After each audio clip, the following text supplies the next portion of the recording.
Ava Majury was born on September 6, 2006 in Manla Pan, New Jersey, USA. She grew up in a friendly and quiet family. Her father, Rob Majury, was a police lieutenant in Jersey at the time, and her mother, Kimberly Majury, worked as an ultrasound technician.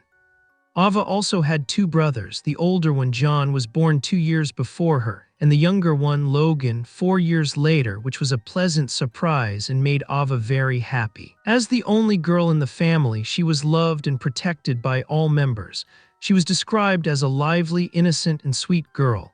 From a young age, Ava showed creativity and initiative. She designed stickers on her laptop. When her classmates in New Jersey learned of her talent, she began selling her work.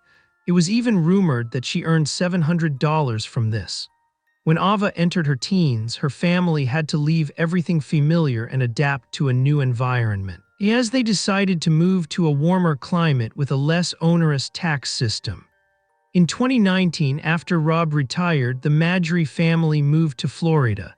They settled in Neapolis in the southwest of the state, considered one of the best coastal cities for its relaxed lifestyle, beautiful beaches, and safety. Ava and her brother attended the public high school. Ava was also a member of the girls' soccer team. However, in March 2020, the world went into self-isolation due to the COVID-19 virus, and thousands of young people were forced to leave their classrooms and stay home, learning via their phones or computers. Without the ability to connect with friends in person, the young people found a way to overcome their isolation and stay connected to the world through social media. Many of them began recording and posting videos with a variety of content. At that point, Ava downloaded TikTok onto her devices and immersed herself in a new world where funny videos and likes were her path to greater recognition. During her first steps in this hobby, she could be seen in funny videos moving her lips to music, dancing to popular songs, or joking with her brothers who supported her in this pastime. Her natural attractiveness, harmonious face, and funny content attracted more and more attention. At the height of the pandemic, her popularity rose to over 1 million followers, almost 3/4 of whom were men. Ava became part of the so-called likes generation. The more likes she received, the more videos she created, and quickly realized that this hobby could be lucrative. However, her smile, beauty, and charm caught the attention of one special subscriber who left a comment under each of her videos. This was Rohan Justin, a young man born in India but living in the United States. His father, Dominic Justin, was known to work as a software engineer, but information about his mother remained unknown. The Justin family lived in the U.S. for a long time, but after his parents' divorce, Eric returned to India with his father. However, he didn't feel comfortable in India and decided to return to the U.S. in 2015 to live with his mother. Eric was reportedly a good student and particularly strong in mathematics. When Eric discovered Ava on social media, he was 18 years old. He lived in Maryland, 1,500 kilometers from Florida, and attended Mount Hebron High School. However, his infatuation with Ava quickly turned into an obsession. Eric made efforts to make Ava aware of his existence and pay attention to him. He not only commented on all of her videos, but also began following her on other social media platforms and messaging her across various platforms. He also appeared in the online games she played with her brothers. At first, Ava answered him politely, chatted casually with him, and asked him how his day was, just as she would with any other follower. She was used to responding to most of them and maintaining interaction. Her family considered her an innocent girl who was simply enjoying her online popularity. Her parents saw no reason to worry, as at the time, there was no reason to believe this hobby could be dangerous. He discovered that Majury's family had moved from New Jersey to Florida and contacted her former classmates to gather as much information about them as possible. He offered them money or to do their homework for them in order to gain access to the school account of one of Ava's former classmates. All of these efforts were aimed at obtaining photos, information about the girl's preferences, and eventually her phone number. The 18-year-old began sending her messages and calling her on her cell phone. In one of the conversations, he offered to pay her for selfies. Ava, feeling enterprising, decided to earn money and discussed the offer with her parents, with whom she had a good relationship. After a discussion, her parents agreed, as similar images were already available for free on another platform. Eric paid $300 for 2 pictures of the girl. However, his intentions turned out to be less than innocent. After receiving the first few photos, he demanded more explicit images, particularly intimate photos and pictures of her feet. Ava immediately reacted by blocking him on all platforms. Eric became obsessed with the girl and suffered from intense anxiety and worry, which led to acts of desperation. After being blocked, he sent numerous apologies and then sent a letter containing $500 and a note claiming he was broke and that was all the money he had. At this point, the father sent Eric a text message warning him, demanding that he stop all contact with his daughter. However, Eric became increasingly desperate and sought dark ways to get closer to the girl. In one message, he asked a former classmate of Ava's if he had access to a belt or a gun.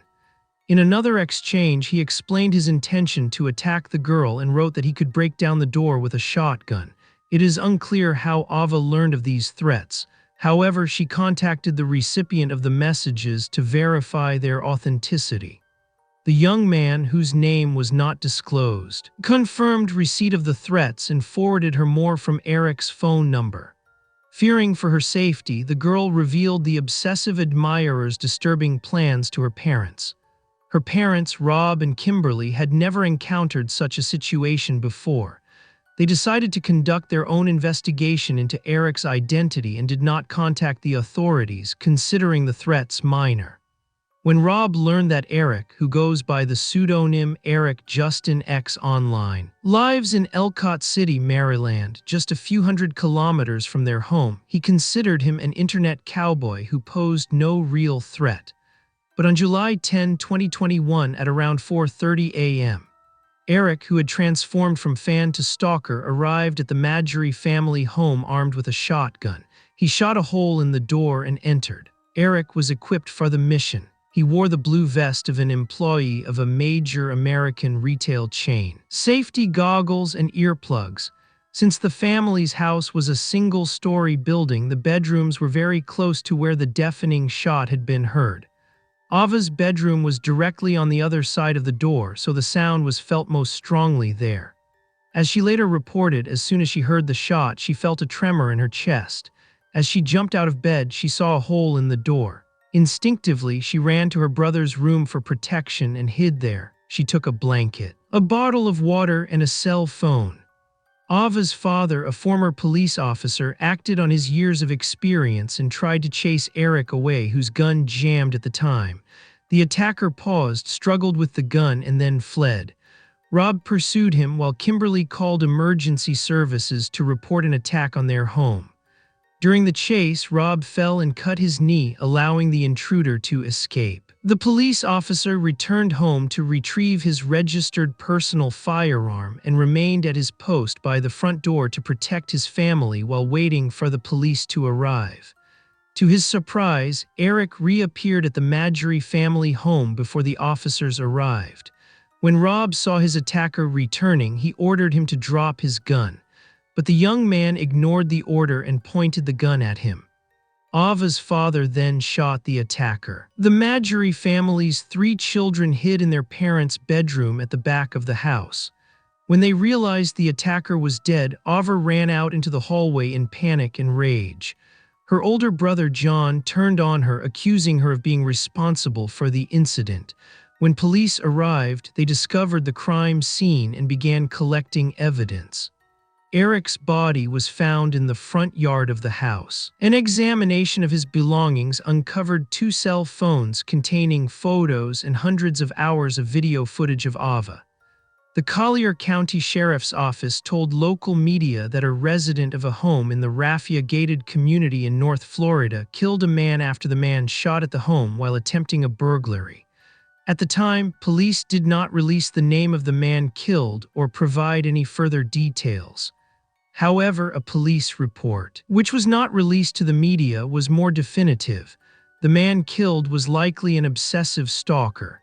In a witness statement from the mother, it was stated that since Ava became active on video and photo platforms, several people had tried to find out her family's address. But Eric came too close to her and threatened her. Kimberly provided all available information about the young man, including his contact details. The police officers later informed Rob that under Florida law he had the right to defend his position with justifiable deadly force. Section 77603 of this law gives people the right to injure or kill in situations of self-defense if there is a fear of serious physical harm. In such cases, they do not have to first retreat or flee. This law protected Rob from prosecution.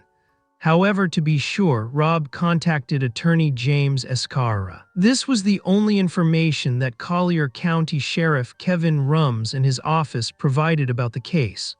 When the media tried to contact them, the response was, "The investigation is still ongoing, there is no news."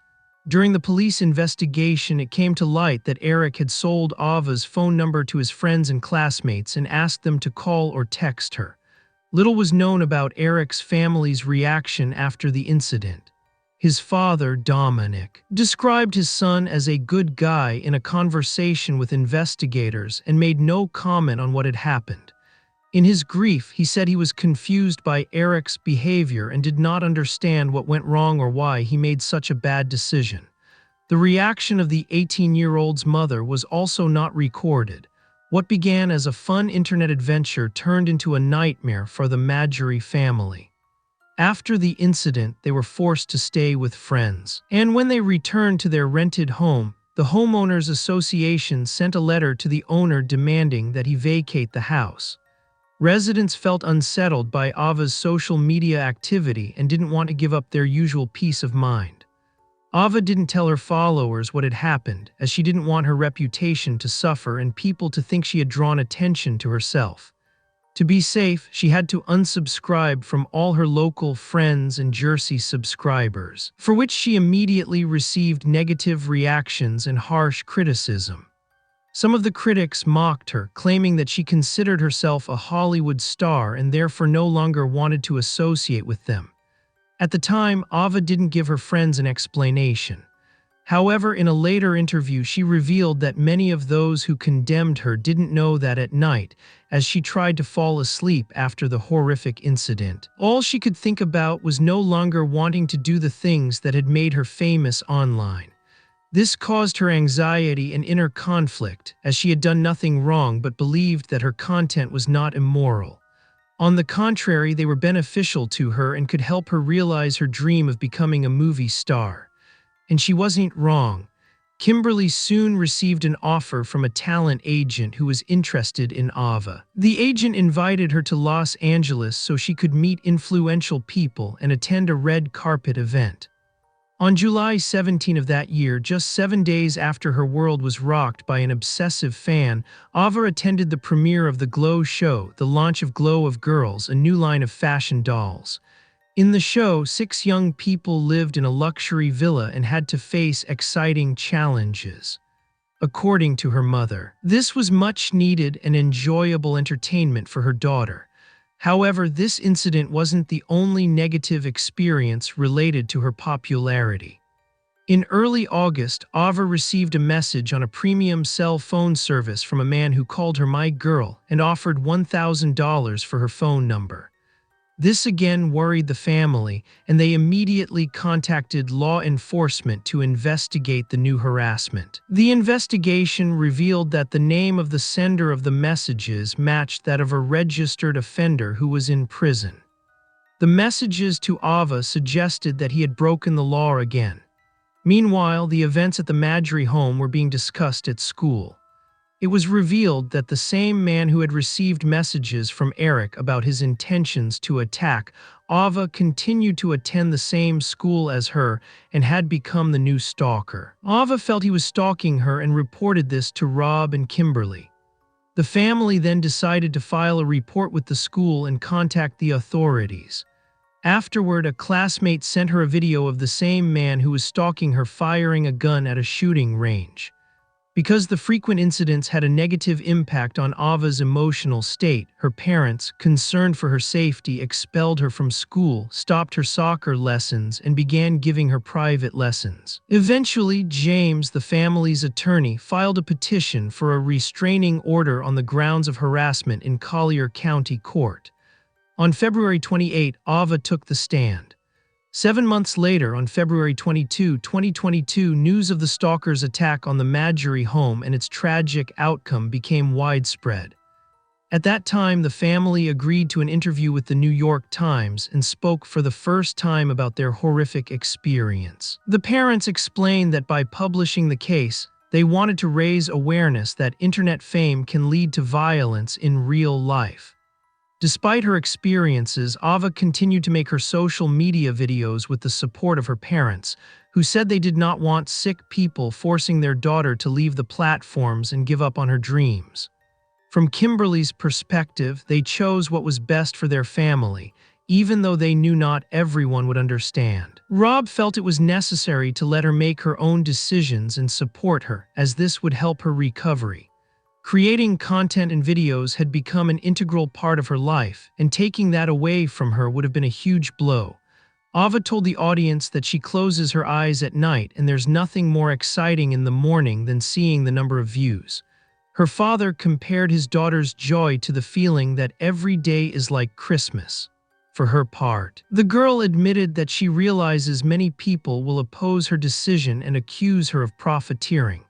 She explained that her goal was to have an experience, and thanks to her perseverance, she managed to go to Los Angeles. She enjoys making other people happy and seeing the impact her work has on their lives. Currently, Ava continues to work for a major video sharing platform where she earns $1,700 just for her name. Sponsorship deals bring in thousands more. She has 3 accounts on the same social network targeting different audiences.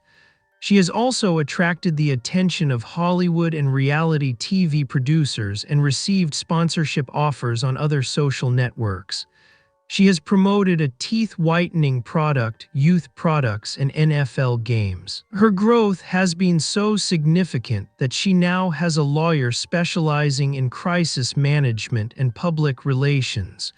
New York-based attorney Michael Marina founded AGM Creations for her. Thank you for watching and take care.